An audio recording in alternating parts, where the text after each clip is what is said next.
তো বন্ধুরা, আজকে আমরা চলে এসেছি বিরাটিতে।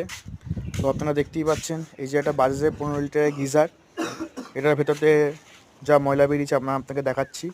দেখুন, সব পার্ট বাই পার্ট খুলে রাখা হয়েছে। এই যে কয়েলটা পুরো পরিষ্কার করে দেওয়া হয়েছে।